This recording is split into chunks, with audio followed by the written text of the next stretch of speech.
Hi friends, இன்றைக்கி டே 14 இருக்கோம். இன்றைக்கி என்ன பார்க்க போகிறோம்? டேட்டா இருக்கா இல்லையா என்ன தேடுறதை நம்ம என்னென்னு சொல்லுவோம்? சர்ச்சிங்னு சொல்லுவோம். இப்போ அதை பற்றி தான் பார்க்க போகிறோம். சர்ச்சிங்னா என்ன அப்படின்னா, the process of finding the specific value in a collections of data.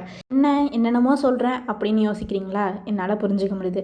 ஒன்றுமே இல்லை, சிம்பிளாக சொல்கிறேன். சர்ச்சிங் அப்படிங்கிறது வந்து ஒரு அறையோ இல்லை லிஸ்ட்டு அந்த மாதிரி இல்லாத டேட்டாஸை நம்ம தேவைப்படுற வேல்யூஸ் இருக்கா இல்லையா அப்படின்னு தேடுறது தான் வந்து சர்ச்சிங்கு.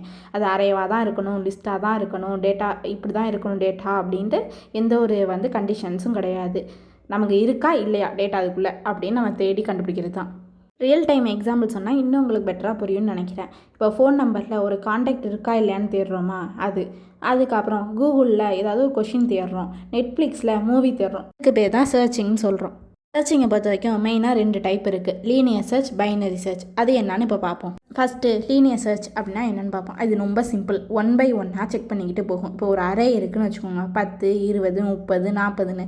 அதில் இப்போ நம்ம வந்து 30 தான் தேட போகிறேன் அப்படின்னா ஃபஸ்ட்டு என்ன பண்ணணும்? ஃபஸ்ட் 10 இருக்கா, இல்லை 20 இல்லை 30, இப்போ நான் கிடச்சிருச்சு அப்படின்னு சொல்லும். இதுதான் லீனியர் சர்ச்சுக்குள்ளது. ஸ்டார்டிங்லேருந்து எண்டிங் வரைக்கும் செக் பண்ணிச்சு அப்படின்னா linear search. Next binary search அப்படிங்கிறது வந்து இது ஃபாஸ்ட்டாக இருக்கும், அரேவை சார்ட்டட் பண்ணி இருக்கும். எப்படின்னா இப்போ அதே சேம் அரேவை எடுத்துக்கிறோம். இப்போ நம்ம வந்து 30 அப்படின்னா முதல்ல ஃபஸ்ட்டு இது என்ன பண்ணுன்னா மிட் வேல்யூ எதுன்னு தேடும். மிட் வேல்யூ நமக்கு 30 தான். அப்போ டேரெக்டாகவே நமக்கு 30ன்னு கிடச்சி. இப்போ இன்கேஸ் இது 40 தான் நமக்கு வந்து கண்டுபிடிக்கணும் அப்படின்னா மிட் வேல்யூ 30 எடுத்துக்கும்.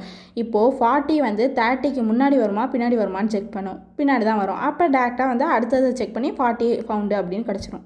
அதனால தான் இது ஃபாஸ்டராக இருக்கும் ஸ்டார்ட் பண்ணுறதுக்கு. விஷுவலாக இன்னும் பார்த்தோம்னா நமக்கு நிறைய இன்னும் பெட்டர் அண்டர்ஸ்டாண்டிங் கிடைக்கும் அப்படிங்கிறதுக்காக அதுக்கான இதுவும் போட்டிருக்கேன். இப்போ லீனியர் சர்ச்சும் பைனரி சர்ச்சும் பார்க்கலாம்.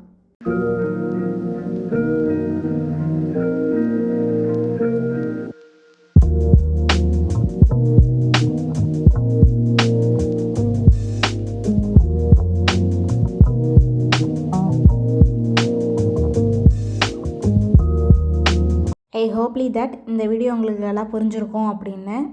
நாளைக்கு நம்ம என்ன பார்க்க போகிறோம் அப்படின்னா ஷார்ட்டிங் பார்ப்போம். தேங்க்யூ ஃபார் வாட்சிங்.